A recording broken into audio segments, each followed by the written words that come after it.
So guys, one way to potentially find undervalued stocks is to look at the share price in relation to the stock's 52-week low. And in this video, we'll be looking at 3 dividend growth stocks that are currently sitting at their 52-week lows and look like prime pickups for your portfolio right now. But real quick, before we get to those, I want to hear from you.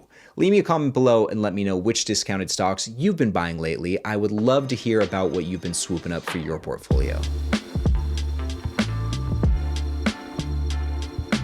I think Verisk here is one of those great under-the-radar stocks, and in a nutshell, this company is a data provider to insurance companies, which they use in their underwriting and risk assessments, so it's pretty deeply integrated into its customers' operations. This data is actually essential for them to be able to calculate risk when putting together policies. Now, because these insurance companies are making multi-billion-dollar decisions based on the data that they get from Verisk, there is a huge trust factor involved here that creates a high switching cost for their customers, and the trust and reliance here is a huge competitive advantage. Not to mention, Verisk operates, at least in part, on a subscription-based model, which means that they've got that recurring revenue coming in, and that definitely puts them up a couple notches in my book. All in all, I think this is a pretty interesting company, and I think the share price right now is pretty interesting too. If we take a look at the performance over here on Snapstock, which you can start using right now for all of your stock research and stock analysis, there's a link to Snapstock in the description and in the pinned comment. But here we can see the share price has definitely taken a hit just in the last 30 days.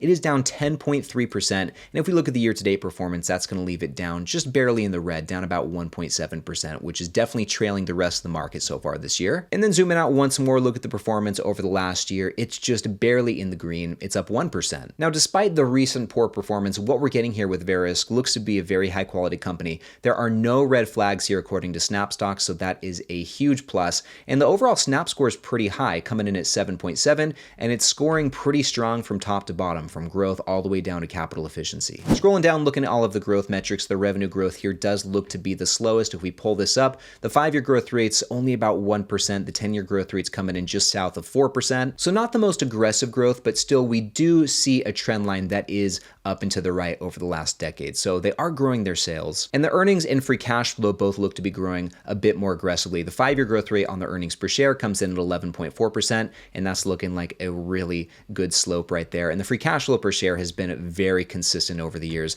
It's grown on average by 6.4% over the last 5 and about 10% over the last decade. With that, taking a quick look at the margins, it looks like the gross profit margins are pretty high in their own right, coming in the mid to high 60% range on average. So really strong gross margins, and they look to be pretty consistent over the last decade too. With that said, the standout here in this department looks to be the free cash flow margin. In the same way that the free cash flow has grown over the last decade, so has the free cash flow margin. 10 years ago, it was sitting at about 22%. Now in the trailing 12 months, it's about 10% higher, coming in almost at 34%. So that's a great sign. And if we scroll down looking at the debt situation, this is looking pretty solid too. While the net debt did creep up between 2019 and 2022, it looks like they have since paid off a chunk of that, and now it's sitting about where it was this time, 10 years ago. It's actually a little bit lower. In 2024, the net debt was 2.95 billion, and the net debt to free cash flow is pretty low at 3.2. In the trailing 12 months, it's even lower at 2.8. So that looks really good. And overall, I like the trend here with the net debt to free cash flow. This is going down over time, so I think that's a great sign.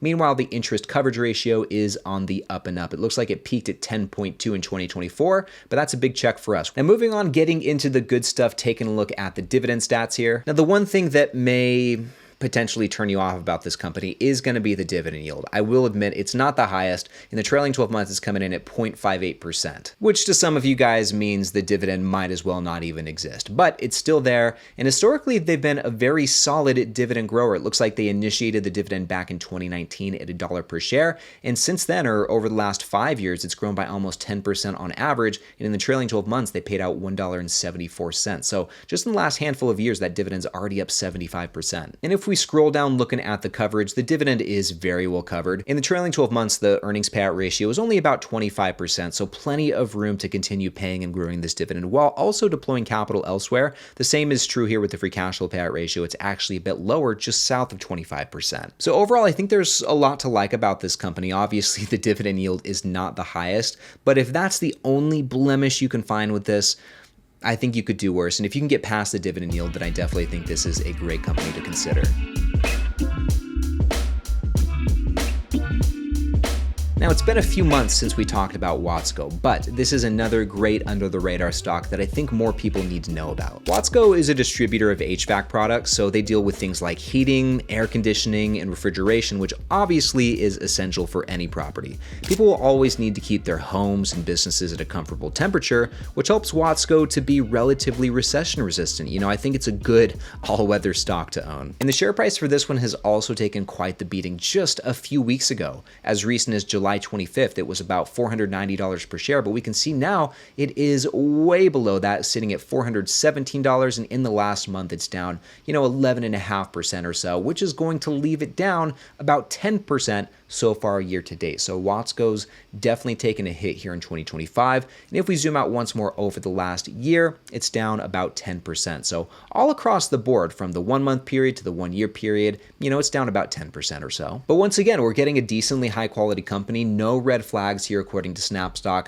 That's great. The Snap score is a bit lower than what we saw with the first company, but still 6.25 puts it above average. Really solid growth. Low profitability, which we'll take a look at. This is actually to be expected because they are a distributor of heavy equipment. That's going to be decently capital intensive because they have to keep that inventory. So it's no surprise that the profit margins are going to be lower.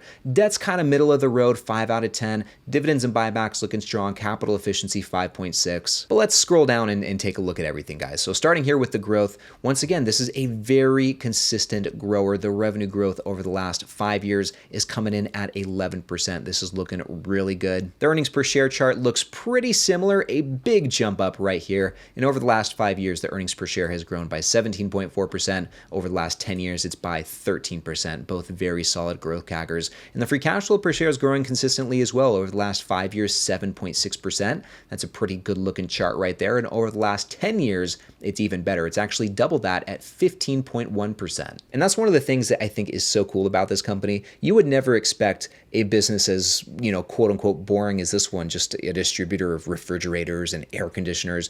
You'd never expect this type of business to be growing at this rate, but it is a growth monster, and I think it's a lot of fun to find these hidden gems. Anyway, getting into the profitability, like we saw earlier, this scored pretty low here. I think it was, a 3 out of 10 or a 4 out of 10, something in that range, and it's only because the absolute numbers here are pretty low. I mean, the gross margins are only about 25%, which is obviously going to be a lot lower than what we saw with the first company, which was pushing 60% gross profit margins. And with that, the net margins and free cash flow margins are both going to be in the single digits. But like I said, that just kind of comes with the territory of this business. It doesn't make it a bad business just because it has a low score and just because it has low margins. It's just kind of the nature of how it operates. And overall, I think these charts actually look pretty good. So not only has the gross margin been very consistent and actually seen an increase over the last few years, but the net profit margin clearly has increased over the last decade. So even though the numbers themselves are low, this company is becoming more profitable over time. And in 2015, the net profit margin was, only 4.2%. But in the most recent year, in 2024, it was 7%. And in the trailing 12 months, it's even higher. It's actually getting close to being a double digits. So once again, just because they have a low profitability score, I wouldn't throw the baby out with the bathwater. I think it's still looking pretty good. And the debt situation is pretty incredible with Watsco. As recent as 2024, they actually had negative net debt, which means they had more cash on their balance sheet than they had total debt, which means you won't have to worry about Watsco going out of business anytime soon. And as such, that's why their net debt to free cash flow ratio here is negative, because the net debt is negative. That's all it means. Anyway, scrolling down, looking at the dividend stats, guys, we're going to get a considerably higher yield with this one than the last company. Still coming in at 2.5%, not the highest yielder, but this is pretty moderate. And I think when paired with the dividend growth rate, which over the last 5 years is 11%, over the last 10 years is 16%, when you put these two together, I think you're getting just classic dividend growth stats right here. With that said, though, if we scroll down looking at the payout ratios, this could potentially be cause for concern. If we zoom in here on the earnings payout ratio, we can see that in 2022, it was as low as 55%, which looks to be about the lowest over the last decade, but still, since 2022, it's gone from 55% to almost 90% in the trailing 12 months. So this trend is something you'll definitely want to keep an eye on. However, with that said, it looks like historically over the last 5 and 10 years, Watsco tends to have a higher payout ratio in the mid 70s. So it's not really out of character to see the earnings payout ratio as high as about this right here. But still, if it does get too high, like if it gets close to 100%, which we can see if we look at the quarterly view here, there's been a couple quarters where it has gotten over 100%, and you'd want to make sure that this is kind of like a one-off thing or a two-off thing. It looks like it tends to come in twos here. Now with that said, historically, the free cash flow payout ratio looks to be a lot better, a lot lower. Over the last 5 and 10 years, the average free cash flow payout ratio is about 10 to 15% lower than the average earnings payout ratio. And in 2024, the free cash flow payout ratio was only 53%. Plenty of coverage there. However, in the trailing 12 months, it has jumped up above 100%. So once again, if this is just a one-off thing, probably not anything to be super concerned about, but if this becomes a trend, it could spell trouble for the dividend. Still though, overall, I think there's more pros than cons to Watsco's financials here. I mean, the free cash flow is growing. Debt clearly was not an issue. So I think there's more good than bad. And overall, I think this is another very interesting business. It's a very boring and consistent business as well. So I think it's one to keep an eye on at least.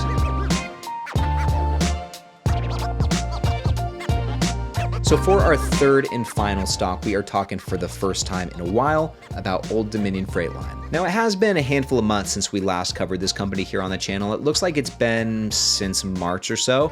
You know, I thought it was a decent buy then, but since we last talked about it, you know, back on March 1st, it is down another 13.6% as we can see here. Looking at the share price performance over here, Old Dominion's just had a rough go around in the last 30 days. It's down 5.4%, so a pretty decent drop. And year to date, it's also seen a very decent drop. It's down 13.1%. Looks like it started out the year around 180 bucks a share, and it peaked around mid-February at 210. So since then, it's really seen a crazy pullback. And with that, if we zoom out once more, looking at the performance over the last year, it's down even more. It's down 23.5%. Still though, the snap score on this company looks to be very high at about 7.7. So that's a pretty decent score, but this is the first company that we're seeing today with some red flags. So we'll see what's going on there, but breaking down the snap score a little bit more, once again, it's 7.7. Looks like it's scoring pretty solid from top to bottom. Growth is 6, profitability 7, debt over 8, dividends and buybacks almost perfect, capital efficiency very strong as well. So we're seeing high returns on invested capital with this one. And scrolling down, getting into the growth here. For the most part, it looks like growth has been pretty solid. Definitely some strong trend going into 2022, but since then it looks like the revenue's pulled back a little bit, which makes it not all too surprising that the share price has taken a hit. And we've actually seen a similar trend here with the earnings per share. Very strong growth leading up to 2022, but since then it has seen a bit of a pullback. Still though, despite this, free cash flow per share has not skipped a beat. This is a great looking free cash flow chart right here. And if we scroll down looking at the margins, we'll see some pretty strong growth here as well. Across the board, from gross margin to free cash flow margin, it looks like the profitability has increased. We definitely see it in the chart here going into 2022. We definitely see it with the net profit margin here as well, going from 10.25% back in 2015 to 20.4%. So basically double that in 2024, even though it has pulled back a little bit over the last couple of years. And once again, the free cash flow margin has definitely seen an increase. In 2015, it was only 3%. As of 2024, it has 5x'd and is now at 15.25%. That is crazy growth. So that's a huge green flag in my book. And another one, guys, is the debt right here. Now, interestingly, even though they have negative net debt, which once again means they have more cash on their balance sheet than they have total debt, Snapstock is still giving them a red flag. And if we hover over here, it's because the net debt has been growing at quite an aggressive rate over the last 5 years. And we do see that in the chart here. Even though the net debt is negative, the net cash position is dwindling. And if it continues, it's going to only be a matter of time before the net debt is positive once again. Still though, if that's the red flag, I definitely think we could be doing worse. And if we scroll down looking at the dividend stats, this is going to be another lower yielding company with the dividend yield coming in at about 0.7% in the trailing 12 months. But we can see this dividend yield is quite a bit above the average. It's actually almost double the 5-year average of 0.39%, and it's it's more than double the 10-year average of 0.3%. So the dividend yield is sitting way higher than it normally does, which could indicate that the stock is at an attractive valuation right now. And before you scoff at Old Dominion because of this low dividend yield, look at this dividend growth rate. This is absolutely insane. It's one of the highest dividend growth rates I've ever seen. Over the last 5 years, they have grown this thing by over 36%. That is crazy. And it's pretty consistent too. Like even the last couple of years, it was 34.5% and then about 30%. So they have consistently made just these crazy increases. However, if we scroll down looking at the payout ratios, here's going to be our other two red flags. Now on their own, the payout ratios look fine. In the trailing 12 months, the earnings payout ratio is only 21%. Definitely not at risk of cutting the dividend anytime soon. The free cash flow payout ratio is just a little bit higher than that at 25%. But what's setting off this red flag right here is more so the trend of these payout ratios. We can clearly see from the charts that they're on the up and up. In 2021, the earnings payout ratio was about 9%. Okay, it's almost 3 times that amount right now in the trailing 12 months. And the same is true with the free cash flow payout ratio. In 2020, it was only 10%, so it's 2.5x just in the last few years. At this point, it's nothing to be concerned about, and kind of like the debt, it's really not a huge red flag. More than anything else, it's just something that you'll want to be aware of and want to keep an eye on as time goes on. If this trend continues, what'll happen is the dividend growth will likely just slow down. You probably won't see those 30% increases anymore, but in the meantime, the dividend's fine. It's definitely nowhere near being a candidate for a dividend cut. So overall, Old Dominion looks to be another very high quality company, I think, and the same is true for all 3 of the companies that we looked at today. With that though, these 3 are not the only stocks that are currently sitting at their 52-week lows. There's quite a handful of other ones out there that I think you need to keep your eye on. The first of which is going to be Accenture, ACN, who is down 10.4% just in the last month, and they are down 27.8%, almost 30% so far in 2025. And the share price has gone from a peak of about $400 per share to where it's at now, just under $250. So definitely a much better price. Along with that, we have Boise Cascade Company, BCC, who is just barely up in the last 30 days, basically break even here actually. And if we zoom out looking at the year to date, this is where the big drop has come from. The stock is down 26% and it's gone from about $128 per share to where it's at now, about 86.5. So another big drop. And then moving on, Canadian National Railway is another one that's at their 52-week low. This is CNI. And some of you guys have been asking me about this one in the comments. It's definitely taken a hit, right? In the last month, it's down 8.8%, and year to date, it's down 7.25%. So all of its losses and then some this year have come just in the last 30 days, and it's at its 52-week low. So yeah, I think it's one to keep an eye on. Moving on, FactSet Research Systems, FDS, is another one to watch. In the last month, the stock is down 14.5%, so a very big drop in the last 30 days. And year to date, it's down 22%, and it looks like it got pretty close to being at around $500 per share. But since January 2nd, or really since the start of the year, looks like it's down about $100 per share. Moving on, Mid-America Apartment Communities, MAA, is also right there at their 52-week low. The share price right now is about $141, and the last month it is down 5.1%. And if we look at the year-to-date performance, it's down about the same, down 4.6%. So all of its losses this year and then some have come just in the last month, and this is a really solid REIT. I don't know if you guys have ever looked into this one, but it's definitely worth a look. Now next up, Otis is another one that you should watch. It's right there at its 52-week low, and it has really fallen off a cliff. July 22nd, I'm guessing right after they reported their earnings, it went from about $100 per share to where it's at now, about $87. It's down 12.1% in the last month. So a pretty big drop there. And year to date, it's down 4.75%. So still in the red for the year. And then I had to mention my Zoetis, guys, who is up a little bit in the last month. The stock is up about 2%,